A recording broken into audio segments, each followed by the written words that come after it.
14 व्यक्ति दिया हुआ E F G H I J K L M N O P Q R दो समानांतर पंक्तियों में बैठे हैं, जिसमें से प्रत्येक पंक्ति में 7 व्यक्ति हैं। तो चलिए जरा केयर कर देते हैं एक बार फिर से। कितने व्यक्ति? 2 3 4 5 6 और 7।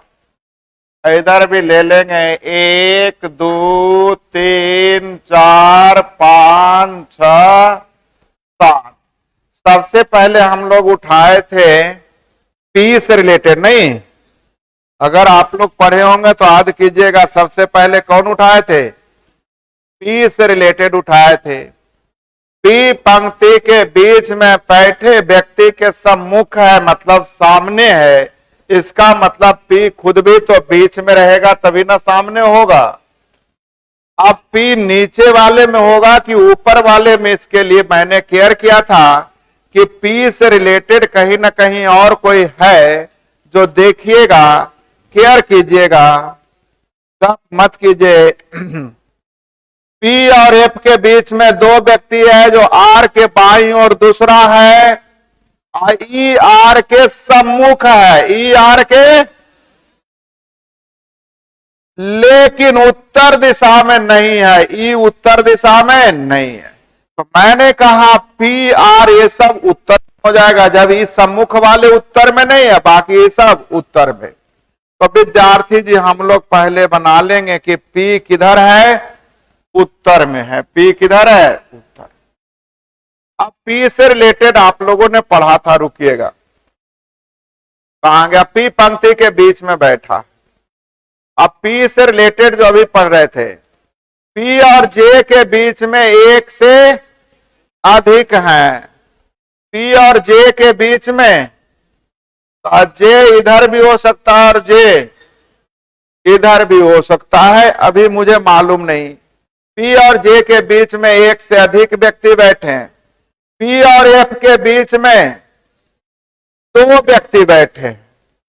पी और एफ के बीच में कितने व्यक्ति हैं? तो पी और एफ के बीच में 2 व्यक्ति हैं, लेकिन इसमें एफ के रिलेशन दिया हुआ था, जो का मतलब एफ के लिए आर के बाईं ओर से दूसरा है। तो भाई आर के बाईं ओर से दूसरा ही होने वाला नहीं। इसका मतलब हम लोग को कंफर्म हो गया कि एफ यही होगा, हाँ या ना? आर के बाईं ओर दूसरा, नहीं, आर यहां होना चाहिए, इसके बाईं ओर दूसरा। पी और जे के बीच में 2 व्यक्ति, यानी जे भी कंप्लीट हो गया। क्या ये लाइन यहां तक समझ में आ गया था? आगे देखिएगा क्या कह रहा है, ध्यान दीजिएगा कहां गया। पी और एफ के बीच में 2 व्यक्ति, आर के बाईं और दूसरे स्थान। ई आर के सम्मुख है। ई किसके सम्मुख है? आर के सम्मुख है। ई आर के सम्मुख है, लेकिन उत्तर दिशा की ओर नहीं है। चलिए सही है। जे के सम्मुख नहीं है। जे जो है के सम्मुख नहीं है, अर्थात यहां पे के होने वाला नहीं। सही है। अब ध्यान दीजिएगा, इधर दाएं इधर बाएं, लेकिन इधर इसमें बाएं है, इधर दाएं। चलिए यहां तक तो समझ में आ गया। आगे एच के बारे में हम लोग पढ़ रहे थे कहीं। एच एक छोर पर है, लेकिन ओ का निकटतम पड़ोसी नहीं है। तो भाई एच अब इधर होगा या तो इधर। तो ध्यान दीजिएगा, ना तो क्यू नहीं एन एफ के ठीक बगल में है, ना तो क्यू नहीं एन एफ के क्या है? बगल में। एफ के बगल में कौन कौन कौन नहीं है? और ना तो क्यू नहीं एन। इसका मतलब क्यू एन की जगह इधर, लेकिन बोलिएगा सर ऊपर भी तो हो सकता है, तो अभी रोक लेते हैं। एच एक छोर पर है, लेकिन ओ का निकटतम पड़ोसी नहीं है, इससे भी अभी नहीं पता चलेगा। एन जी के निकटतम पड़ोसी के सम्मुख है। एन जी के निकटतम पड़ोसी के सम्मुख है, नहीं है। ई और ओ के बीच में एक से अधिक व्यक्ति बैठे, ई और ओ के बीच में, तो वो इधर नहीं होगा, वो इधर हो जाएगा। अच्छा, एक से, अब एक से अधिक व्यक्ति का मतलब वो यहां भी हो सकता है, यहां, सॉरी, यहां भी हो सकता है और यहां भी हो सकता है। अच्छा, रुके रुके, ई और ओ के बीच में एक से अधिक व्यक्ति बैठे हैं। आगे क्या लिखा हुआ है? जो एक छोर पर नहीं है, तो चलिए वो छोर पर नहीं है, इसका मतलब वो यहां हो जाएगा, वो यही ना हो जाएगा। अब ध्यान दीजिएगा आगे क्या कह रहा है। एम और जी के बीच में कोई नहीं है जो ओ के सम्मुख नहीं है, जो आता है जी के लिए। तो जी विद्यार्थी जी ओ के सम्मुख नहीं है, तो ओ के सम्मुख नहीं है, इसका मतलब जी इधर, एम इधर। एक नाम और कौन लिख रहे थे इसमें? एन के बारे में ना, एन, रुक जाइए रुक जाइए, अभी आप लोग हड़बड़ाइए नहीं हमको, फिर गड़बड़ हो जाता है। ना तो क्यू ना ही एन एफ के ठीक बगल में, ना तो क्यू ना ही एफ किस एन के बगल में है। तो रुकिए रुकिए रुकिए, यह भी नहीं, क्यू ना तो एन एफ के बगल में है, एफ के बगल में ना तो क्यू ना ही तो एन। आगे, एम और जी ऐसा कोई नहीं बैठा है जो ओ के सम्मुख नहीं है। के और आई के बीच में एक व्यक्ति है, उनमें से कोई भी ई के ठीक बगल में नहीं है। के और आई के बीच में कितने व्यक्ति हैं? एक व्यक्ति ना, तो के यहां तो आई यहां दे नहीं सकते हैं, के यहां तो आई यहां दे नहीं सकते हैं, के यहां तो आई यहां दे नहीं सकते हैं। इसका मतलब विद्यार्थी जी यहां के और यहां कौन हो जाएगा? के और आई हो गया। अब एच एक छोर पर है, एच भी हम लोगों को कंप्लीट हो गया, एच एक छोर पर है।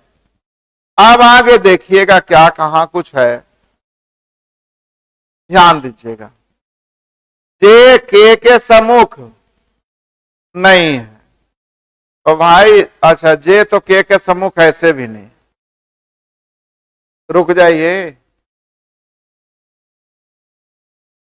के और आई के बीच में एक व्यक्ति बैठा है, सब तो हो गया। बचा कौन कौन लाइन? कौन? एक लाइन ई बच गया नहीं, क्या लिखल है? क्यू ना ही एन किसके बगल में है? एफ के बगल में। क्यू नहीं तो एन, क्यू एन एफ के बगल में नहीं है। तो हम लोगों ने कह दिया कि अगर क्यू एन इधर दे दें, क्यू और एन इधर दे दें, क्यू एन एफ के बगल में नहीं है। आगे क्या, एक और लाइन, एच एक छोर पर बैठा है लेकिन ओ का निकटतम पड़ोसी नहीं है, वो भी चलेगा।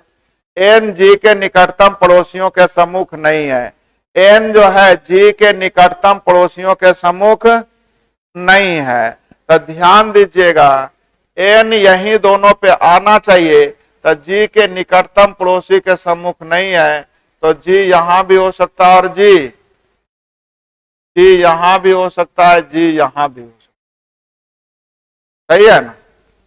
आगे, एन जी के निकटतम पड़ोसी के सम्मुख नहीं, ई और ओ के बीच में एक से अधिक व्यक्ति बैठे, ई और ओ के ही तो हो गया था। आगे, एम और जी के बीच में ऐसा कोई नहीं है। ध्यान दीजिएगा, आपके प्रश्न में कह रहा है लाइन, इसी को हम लोग को कल भी दिक्कत हुआ था। हम लोगों को पढ़ना था एम और जी के बीच में कोई व्यक्ति नहीं बैठा है। एम और जी के बीच में कोई नहीं, मतलब एम और जी एक आपस में क्या होना चाहिए? बगलगीर। एम और जी क्या होना चाहिए? बगलगीर होना चाहिए। अब ध्यान दीजिएगा, एम और जी बगलगीर होने का मतलब है विद्यार्थी जी, रुकिएगा, ऊपर एम जी नहीं आएगा, जब भी आएगा तो एम और जी नीचे। और क्या लिखा है, ओ के सम्मुख नहीं है, मतलब जी जो है ओ के सम्मुख नहीं है, इसका मतलब जी इधर हो जाएगा और एम इधर हो जाएगा। एम और जी के बीच में कोई नहीं है, जो आ गया जी के लिए, ओ के सम्मुख नहीं है, ओ के सम्मुख नहीं है। आगे देखिएगा, एकाक लाइन जो और बचा हुआ तो ऊपर वाले देख लीजिए, ना तो क्यू ना ही एन एफ के ठीक बगल में है, ना तो क्यू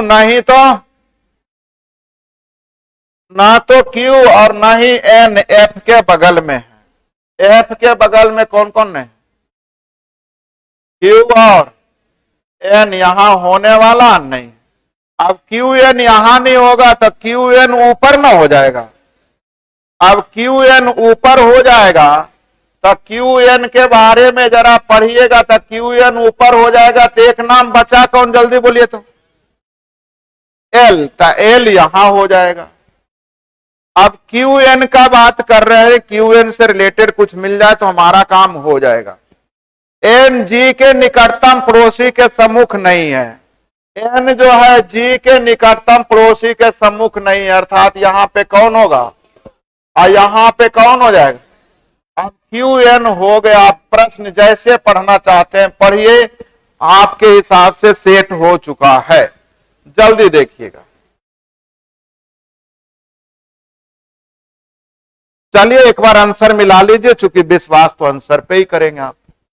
आंसर मिलाइए, उसके बाद सोचिएगा, फिर से बना दूंगा। निम्न में से कौन एल के सम्मुख है, एल के सम्मुख कौन है, एन। आंसर देखते जाइएगा। निम्न में से कौन जी के सम्मुख है, जी के सम्मुख जल्दी देखिए, के जरा आंसर देखते जाइए, मिल रहा, बोलते नहीं है। आगे 44 आ जाइए, चार एक समान है, जे कहां गया, J L F I H, यानी एल आपका आंसर हो जाएगा, क्योंकि बाकी सब किनारा पर है, बाकी सब कहां है, बन गया। नेक्स्ट विद्यार्थी जी 45 आ जाइए। निम्नलिखित में से कौन सा जोड़ा अन्य जोड़ों से अलग है, क्यू एम एन पी देख रहे हैं, आर के कहां गया, आर के सही है, और है एफ सही है, और है आई जे आमने सामने, यही ना अलग है। पढ़े आगे, नेक्स्ट देखिएगा। निम्नलिखित में से कौन सा उस व्यक्ति के सम्मुख है जो एम के बाएं से दूसरा है, एम के बाएं दूसरा, पी के सामने कौन है, क्यू, अर्थात आपका आंसर क्यू मिल गया। अब बोलिएगा सर कल गलती करने से हो गया था, कल जो गलती पकड़े ना वो यहां से देखिएगा, हिंदी की जगह इंग्लिश भी उसी तरह से लिख दिया था, एम जी वाला जो लास्ट लाइन नहीं था, ध्यान दीजिए, there is no one between M and G, एक लाइन यहीं तक हो गया, मतलब एम और जी के बीच में कोई बंदा नहीं है, इसका अर्थ ही समझना चाहिए। हम लोग क्या समझ रहे थे ना कि एम और जी के बीच में वह बंदा नहीं है जो ओ के सामने नहीं है, इसका अर्थ ही नहीं समझ में आ रहा था। मेरी बात समझ में आ रही है? इस लाइन का मतलब क्या था कि एम और जी के बीच में कोई भी बंदा नहीं है, मतलब एम और जी दोनों आसपास होना चाहिए। जो आ गया किसके लिए, जी के लिए, जी जो होना चाहिए ओ के सामने नहीं होना चाहिए, जी जो होना चाहिए ओ के सामने नहीं होना। क्या सेट हो गया? यदि आप घर बैठे अपनी परीक्षा की अच्छी तैयारी करना चाहते हैं तो प्ले स्टोर से स्टडी ट्रेंड ऐप को डाउनलोड करें।